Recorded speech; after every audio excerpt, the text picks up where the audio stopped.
Executive ng GMA at ang executive ng ABS-CBN, abay meron pong malaking desisyon na ginawa para po sa kinita ng Katden. But before that, if you haven't subscribed yet to my YouTube channel, please don't hit ang nakarating po sa atin dahil base po sa isang article na ating binabasa at pinagkakatiwalaan, dahil very good news po, na kung saan ay talaga naman nagse-celebrate ang executive ng GMA Sparkle na si Attorney Annette Gozon at ang GMA at ang ABS-CBN executive na si Ms. Cory Bidanes and Mr. Carlo Katigbak kasama si Direk Loren Jogi dahil sa napakagandang balita po kung saan ang Hello Love Again ay kumita po ng almost 670 million as of November 17 kahapon po. So according po sa news na napakalala, Hello Love Again now the highest grossing local film of the year, surpassing the 450 million mark while having the biggest opening weekend ever in history. Wala pa pong nakakagawa nito. Very historical.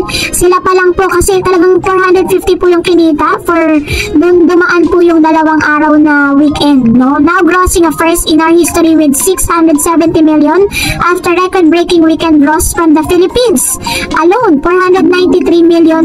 US and Canada got 140 million, Australia 28 million, and New Zealand got 9.2 millions. Kaya naman grabe, sobra po yung tuwa na nararamdaman ngayon ng ilang mga executives. And of course, dahil po dito, dahil alam naman natin kung ano po yung sitwasyon ng Pilipinas ngayon na dumaan sa napakatinding bagyo, napakatinding kaya naman sabi po ni Karen Davila, panoorin natin ang pagpapalabas ng kanilang pelikula sa Amerika. Dito naman sa Pilipinas, umabot na sa mahigit 500 milyong piso ang kinita ng pelikula at bahagi nito ay mapupunta po sa mga nasalanta ng bagyo. Base po sa news ay napagkasuunduan ng ilan sa mga executives ng GMA at ng ABS-CBN na ang parte ng kanilang kinita sa movie ng Hello Love Again ay ipapamahagi nila para po sa mga nasalanta ng bagyong mga nagdaang bagyo.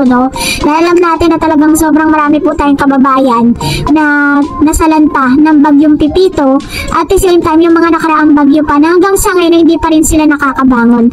So agad naman pong inaprobahan ng mga executives ng ABS ng dalawang malalaking network.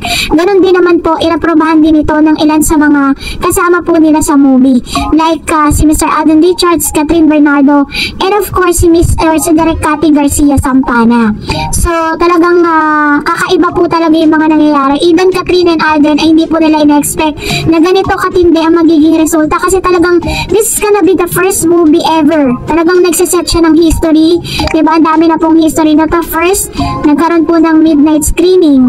Sunod, sila po yung unang kauna-unang movie or Filipino movie na napanood sa hindi lang po sa Pilipinas kundi worldwide.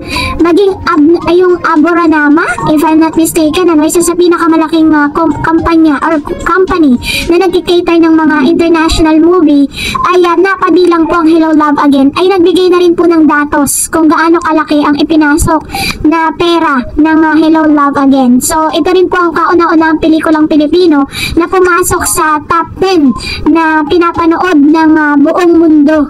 Top 8 po siya ngayon. Nasa spot siya ng 8. And now, siya rin po ang kauna-unang Filipino film na nagtala ng 400 or 650 millions na sa nagdaan pong weekend. So, pang ilang araw pa lang pong umi-ere ang Hello Love Again, talaga namang handa, sineset na po talaga niya yung million na kinikita nito. So, talagang totoo nga yung balita na masasurpass nga nila yung movie na Rewind nitong si Miss Marian Rivera and Mr. Dingdong Dantes. So dahil po dito ay may mas malalaki pa pong good news na paparating dahil talagang marami na po mga directors and producers ang nag-iisip na kung ano yung pwede nilang ipagawang proyekto with Catherine and Alden. According po sa ilang news na parang kinakausap na po nito mga directors and producers na to ang dalawang malalaking network para po sa panibagong project ng Katden. So, abangan natin yan. And for that, narito naman ang ilan sa mga komento ninyo. Sabi ni Miss Conchita, so bless Katden plus support ng million fans plus 2 giant network bind to collaborate for its promotion. Congratulations. Thanks, Miss Dareds. Ayan. Thank you, Ma'am si Conchita Aberde. Dahil isa po kayo sa mga sumuporta, at talagang nakita natin yung unity dito po. Talagang buong Pilipinas nanood po ng Katden kasi Siguro po, nakaka-add din talaga yung mga bashers eh. Dahil binibigyan nila ng matinding curiosity. Pero ay po ninyo pinapalabas ng mga bashers na namatay doon si Alden Richards sa movie. Halatang di sila nanood. Sabi ni Mr. Renato Sayan, I'm waiting the complete total gross sales coming from Canada. May nabasa na ako mga result. Inaantay ko lang post sa mga legit sources coming mismo sa Canada. Hindi pa ito confirm. Sabi niya 325 million daw from Canada. 625 na sinihan ng bubuksan alone in Canada. Caters HLA movies just like in Edmonton and Toronto. Sold out ticket sales. Lahat ng scheduled screening time. Expect muna ang Calgary kung saan sinushoot ang HLA. Lahat ng date ng schedule ipalabas. Wala ka na mabibiling ticket. Mag-aantay pa ng grabe no, ganun katindi yung support ng binigay ng taga-Canada. Biruin nyo yun. Kapag na-sold out na yung ticket, and then you need to wait for another second wave para po makapanood ka. Kaya po sabi po ng ilang mga articles na may chance po yan na ma-extend pa hanggang December to January. Sabi ni Ma'am Shibergy, hi Ma'am Dars, thank you so much again for Katden updates. God bless you more. Congratulations to HLA team, especially Miss Kat and Alden. Grabe Ma'am Dars, napanood ko yung song number nila sa Sunday sa ASAP. Grabe, overload kilig ako. Paulit-ulit kong pinapanood si Summer. Mukha kasi hindi mapagkakatiwalaan yung songs nila kahapon. Tama sa kanila. We love you both, Katden, forever. Ayan. Thank you, Ma'am Shibergy. I hope that you will watch this movie.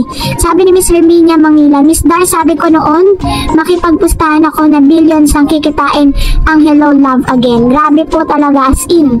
Talaga sabi nga po ng ilang mga Katden fans, grabe daw yung prayer warriors ng Katden kasi talagang grabe po yung nangyayari ngayon. Puro positive yung mga resultang lumalabas, no, na beyond dun sa expectation po ng Katden.